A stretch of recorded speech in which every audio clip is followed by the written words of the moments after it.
नमस्कार बच्चों, YouTube channel शिक्षालय में आप सभी का स्वागत है। मेरा नाम है रेणु यादव। आज हम पढ़ने वाले हैं फायर एक्सटिंग्विशर के बारे में। वो पढ़ने से पहले एक छोटी सी बात समझते हैं। ये माचिस आप सबके घर में होती है। हमने एक माचिस की तीली ली, जलाया और बुझा दिया, ठीक है ना। इस पूरे के पूरे एक्सपेरिमेंट में सबसे इम्पोर्टेंट बात नोट करने की ये है कि हमें इसे बुझाने के लिए किसी फायर एक्सटिंग्विशर की जरूरत नहीं पड़ी, क्योंकि फ्लेम बहुत छोटी थी। हमने फूंक मारी और माचिस बुझ गई। आपको पता है हम ऑक्सीजन लेते हैं, कार्बन डाइऑक्साइड गैस रिलीज करते हैं, यानी वो कार्बन डाइऑक्साइड गैस जिससे फूंक के जरिए हमने उस फ्लेम तक पहुंचाया, वो सफिशिएंट थी माचिस की तीली को बुझाने के लिए। लेकिन अगर बड़े लेवल पर आग को बुझाना हो तो फूंक मारने से आग नहीं बुझती है, तब हमें जरूरत पड़ती है फायर एक्सटिंग्विशर की, ठीक है ना। तो फायर एक्सटिंग्विशर अब तो आपको पता है हर एक संस्था में कंपलसरी है, स्कूल कॉलेज हर जगह पे, इवन बस में, स्कूल बस में, हर जगह छोटे छोटे सिलेंडर्स होते ही हैं फायर एक्सटिंग्विशर के। गाड़ी में भी लोग उसको लगा कर रखते हैं, ठीक, क्योंकि कोई भी ऐसी चीज जो जल्दी आग पकड़ सकती है उससे बचने का सबसे उत्तम तरीका है फायर एक्सटिंग्विशर, राइट। अब बेकिंग सोडा टॉपिक पढ़ते वक्त हम ये भी पढ़ेंगे कि बेकिंग सोडा एक फायर एक्सटिंग्विशर की तरह भी काम कर सकता है, अगर उसके जो कॉन्सिक्वेंस है उनको सही तरीके से रिएक्शन दिया जाए। तो कैसे, आइए समझते हैं। एक छोटा सा सेटअप है, हो सकता है आपके टीचर्स आपको ये एक्सपेरिमेंट करवा भी दें। हमने एक वॉश बॉटल लिया है। वॉश बॉटल में हमने डाइल्यूट सल्फ्यूरिक एसिड ले रखा है। डाइल्यूट सल्फ्यूरिक वॉश बॉटल में हमने सोडियम हाइड्रोजन कार्बोनेट ले रखा है। सोडियम हाइड्रोजन कार्बोनेट, ठीक है ना। दोबारा से सुनिए, ये वॉश बॉटल है। वॉश बॉटल के अंदर हमने सोडियम हाइड्रोजन कार्बोनेट ले रखा है। सोडियम हाइड्रोजन कार्बोनेट की मात्रा हमने 20 ml ली है, कम है तो हम कम मात्रा रखेंगे, ठीक है ना।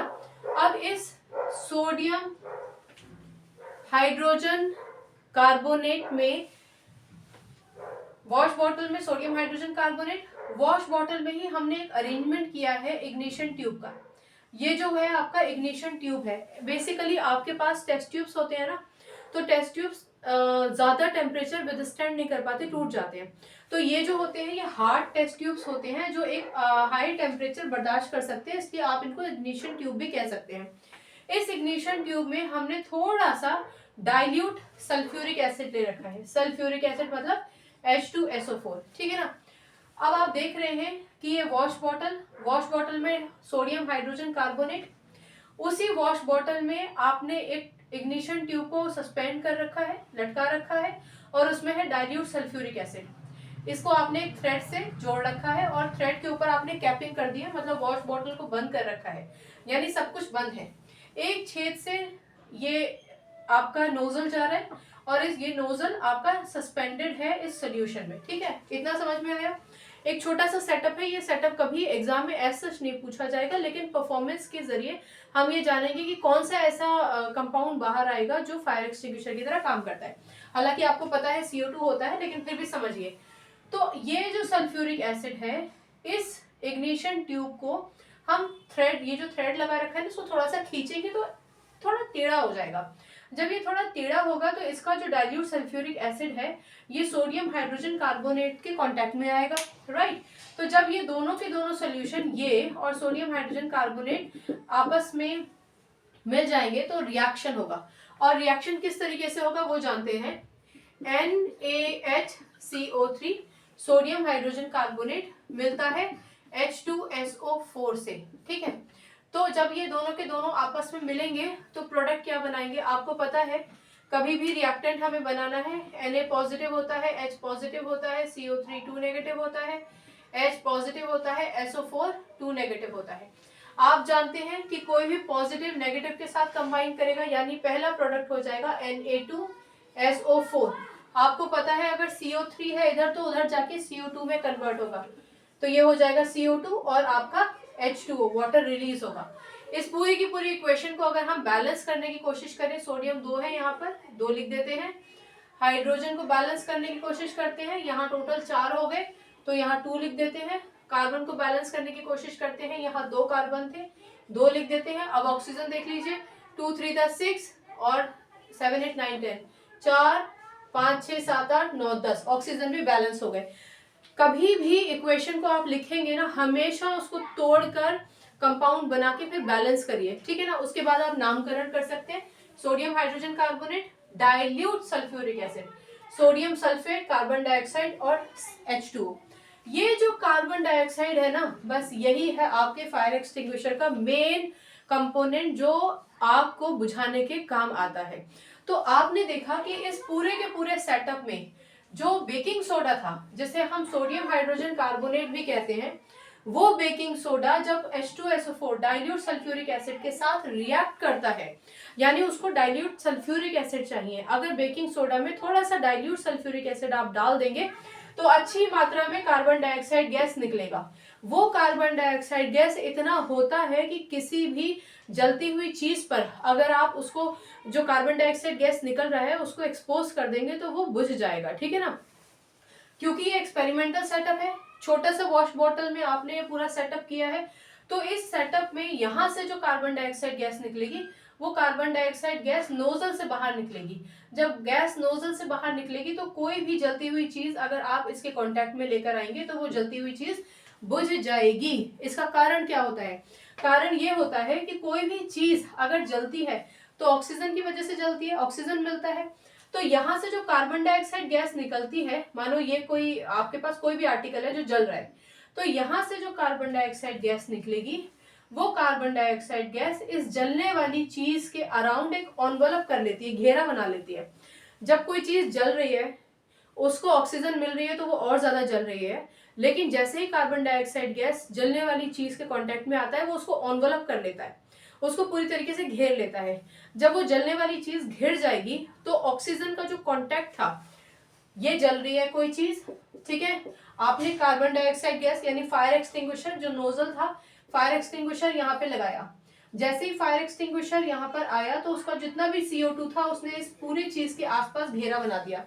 जब ये घेरा बन जाएगा तो वो ऑक्सीजन जो बाहर है वो इस जलने वाली चीज के कांटेक्ट में नहीं आएगी, क्योंकि अब ऑक्सीजन इस जलने वाले आर्टिकल के कांटेक्ट में नहीं है। वो कोई भी सामान हो सकता है जो जल रहा था, क्योंकि ऑक्सीजन इसके कांटेक्ट में नहीं आ पा रहा है, इसीलिए ये जो जलने वाली चीज थी उसको ऑक्सीजन नहीं मिल रही, यानी कि ऑफ कोर्स फ्लेमेबल ही नहीं है, उसको ऑक्सीजन नहीं मिल रही तो कहाँ से जलेगी, ठीक है ना। यानी कार्बन डाइऑक्साइड एक एनवलप बना लेता है। इसके अलावा कहीं पर आप ये भी पढ़ सकते हैं कि जो इग्निशन टेम्परेचर होता है, इग्निशन टेम्परेचर क्या होता है? वो टेम्परेचर जिस पर वो नॉर्मल एटमॉस्फेरिक प्रेशर में कोई भी चीज जिस टेम्परेचर पर जलती है, जल्दी आग पकड़ लेती है, वो होता है उसका इग्निशन टेम्परेचर। तो कार्बन डाइऑक्साइड गैस, एक तो आप ये मान के चलिए कि एक एनवलप बना लेती है, ऑक्सीजन कट ऑफ हो जाता है और आग अपने आप बुझ जाती है। दूसरी बात, कोई भी मटेरियल अगर मानो ये तो खैर प्लास्टिक है, फाइबर प्लास्टिक की हम बात नहीं कर रहे हैं, कोई भी चीज जो ज्वलनशील है, जो जल सकती है, अगर उसका टेम्परेचर इग्निशन टेम्परेचर से कम हो जाए, इग्निशन टेम्परेचर वो टेम्परेचर जो नॉर्मल एटमॉस्फेरिक प्रेशर में किसी भी चीज को जलाने के लिए काफी है, ठीक है। तो ये जो फायर एक्सटिंग्विशर होता है, ये फायर एक्सटिंग्विशर क्या करता है? उसको उसके इग्निशन टेम्परेचर से लोअर कर देता है, ठीक है ना। तो ये टेक्निकल चीज अगर आप नहीं भी लिखेंगे ना तब भी कोई दिक्कत नहीं है, आप सिर्फ इतना लिख सकते हैं कि कार्बन डाइऑक्साइड गैस जो रिलीज होती है वो कार्बन डाइऑक्साइड गैस जलने वाली चीज के एनवलप बना देती है। कार्बन डाइऑक्साइड गैस का उस एनवलप की वजह से ऑक्सीजन जलने वाली चीज के कांटेक्ट में नहीं आ पाती है और इसी वजह से वो चीज बुझ जाती है, ठीक है। दूसरी चीज जो मैंने आपको बताया उसको फिर से सुन लीजिए, कोई भी चीज को जलने के लिए इग्निशन टेम्परेचर चाहिए होता है। इग्निशन टेम्परेचर का मतलब एक नॉर्मल एटमॉस्फेरिक प्रेशर में कोई भी चीज कितने टेम्परेचर पर जलती है वो इग्निशन टेम्परेचर होता है। फायर एक्सटिंग्विशर उस जलने वाली चीज को उसके इग्निशन टेम्परेचर से लोअर कर देती है, यानी कि कूल डाउन कर देती है, ठंडा कर देती है। जब वो चीज ठंडी हो जाएगी, कूल डाउन हो जाएगी, अपने इग्निशन टेम्परेचर तक नहीं पहुंच पाएगी तो वो नहीं जलेगी, ठीक है ना। ये ठीक वैसा ही है जैसे कि लकड़ी, आप नॉर्मली सूखी लकड़ी को जला लेते हैं, लेकिन अगर लकड़ी में पानी पड़ा हो, मॉइस्चर ज्यादा हो, तो लकड़ी का इग्निशन टेम्परेचर नहीं रीच आउट हो पाता और आप गीली लकड़ी को नहीं जला पाते हैं, ठीक है ना। तो उसमें बहुत सारा धुआं निकलेगा लेकिन तपन तो नहीं खत्म होगी ना, लाइक तपन तो नहीं मिलेगी। सर्दी में अगर आपको लगता है कि हमें अपने हाथ तापने हैं या अपने आप को थोड़ा बहुत ज्यादा ठंड होती है, चलो अंगीठी जला के बैठते हैं या फिर लकड़ियां जला के बैठते हैं, किसी भी चीज को जलने के लिए इग्निशन टेम्परेचर चाहिए होता है इसका, ठीक है, नॉर्मल टेम्परेचर, राइट।